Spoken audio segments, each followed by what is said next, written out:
जरा सोचिए, एक इंसान किसी की जिंदगी में आता है। शुरू में वो उन्हें बहुत स्पेशल फील कराता है और फिर बहुत धीरे धीरे उनकी आदतें बदलने लगता है। इसके बाद वो उनके रिएक्शंस को कंट्रोल करने लगता है और आखिर में होता ये है कि वो इंसान ठीक वैसा ही बर्ताव करने लगता है जैसा वो चाहता है। ये प्यार नहीं है, ये कंडीशनिंग है। तो आज हम एक मैनिपुलेटर की सीक्रेट प्लेबुक को डिकोड करने वाले हैं, मतलब वो तरीके जिनके जरिए किसी को इमोशनली ट्रेन किया जाता है। और सबसे खतरनाक बात ये है कि ये सब उन्हें बिना पता चले होता है, और जब तक कुछ समझ आता है ना, तब तक अक्सर बहुत देर हो चुकी होती है। तो चलिए इस पूरे खेल को स्टेप बाय स्टेप समझते हैं। तो ये पूरा खेल शुरू होता है सबसे पहले और सबसे जरूरी स्टेप से, जिसे कहते हैं रिवॉर्ड फेज। आप कह सकते हैं कि ये वो नींव है जिस पर कंडीशनिंग की पूरी इमारत खड़ी की जाती है। देखिए, इस फेज में होता क्या है कि किसी इंसान के ब्रेन का जो रिवॉर्ड सिस्टम है उसे एक्टिवेट कर दिया जाता है। इसी को कहते हैं डोपामीन अटैचमेंट। जो मैनिपुलेटर है वो लगातार अटेंशन देता है, केयर दिखाता है और भविष्य के बड़े बड़े वादे करता है, जैसे हर सुबह प्यार भरे लंबे व्हाट्सएप मैसेजेस भेजना या फिर सरप्राइज में ऑनलाइन खाना ऑर्डर कर देना। अब इससे होता यह है कि दिमाग को इन चीज़ों की आदत पड़ जाती है, एक लत लग जाती है और वो उस इंसान के साथ एक केमिकल बॉन्ड बना लेता है। यही है ट्रेनिंग का पहला कदम, एक ऐसा पावरफुल रिवॉर्ड बनाओ जिसकी आदत पड़ जाए। तो यहाँ पर पहला डिफेंस क्या है, वो ये है कि प्यार और लव बॉम्बिंग के बीच का फर्क पहचानना बहुत जरूरी है। याद रखिए, जो चीज़ ज़रूरत से ज़्यादा तेज़ी से और ज़रूरत से ज़्यादा परफेक्ट लगे वो अक्सर एक ट्रैप ही होती है। अच्छा, अब आता है दूसरा पड़ाव, जिसे कहते हैं द विथड्रॉल ट्रैप। और ये कोई एक्सीडेंट नहीं है, नहीं, ये एक बहुत सोची समझी चाल है जिसे सिर्फ इसलिए डिजाइन किया गया है ताकि टारगेट के अंदर एक पैनिक, एक बेचैनी पैदा की जा सके। अब यहाँ पर जो देखने वाली बात है वो है इसका कॉन्ट्रास्ट। मतलब कल तक जहाँ घंटों लंबी रोमांटिक बातें हो रही थी, आज अचानक से मैसेजेस को सीन पर छोड़ दिया जा रहा है। कल तक जहाँ भविष्य के प्लान्स बन रहे थे, आज वहाँ बस एक अजीब सी दूरी और ठंडापन है।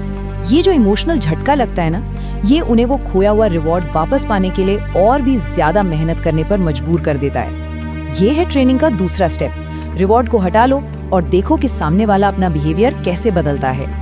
और यहीं पर हमारा दूसरा डिफेंस आता है, ये समझना कि उनकी चुप्पी एक हथियार है, ये किसी की गलती नहीं है। असल में वो चाहते ही यही है कि टारगेट खुद को दोष दे ताकि कंट्रोल उनके हाथ में बना रहे। चलिए अब आगे बढ़ते हैं तीसरे फेज पर, जहां असली ट्रेनिंग होती है। इसे कहते हैं बिहेवियर शेपिंग। ये वो स्टेज है जहां मैनिपुलेटर ये सीखता है कि किसी के रिएक्शंस को कंट्रोल कैसे करना है। वो अपने टारगेट को बहुत ध्यान से ऑब्जर्व करता है, एक एक चीज नोट करता है कि किस बात पर उन्हें जल्दी गुस्सा आता है, उनके सबसे गहरे डर क्या हैं, कौन सी बातें हैं जो उन्हें गिल्टी महसूस कराती हैं और उनकी पर्सनल इनसिक्योरिटीज क्या हैं। ये ठीक वैसा ही है जैसे कोई ट्रेनर एक जानवर को कंट्रोल करने के लिए उसके तौर तरीके सीखता है। लेकिन फर्क ये है कि यहाँ खेल इंसानी इमोशंस का है, और एक बार जब उन्हें ये बटन्स पता चल जाते हैं, फिर तो वो उन्हें अपनी मर्जी से जब चाहे जैसे चाहे दबाते हैं। तो तीसरा और बहुत जरूरी डिफेंस, किसी के इमोशंस उनके खिलाफ इस्तेमाल करने के लिए कोई हथियार नहीं है।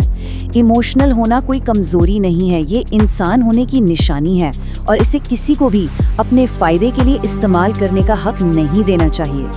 अब हम आते हैं चौथे फेज पर, जिसका नाम है आइडेंटिटी शिफ्ट। इस पड़ाव का सिर्फ और सिर्फ एक मकसद होता है, किसी के सेल्फ रिस्पेक्ट, उसकी अपनी पहचान को धीरे धीरे खत्म कर देना और उसकी जगह एक ऐसा वर्जन तैयार करना जो मैनिपुलेटर को सूट करता हो।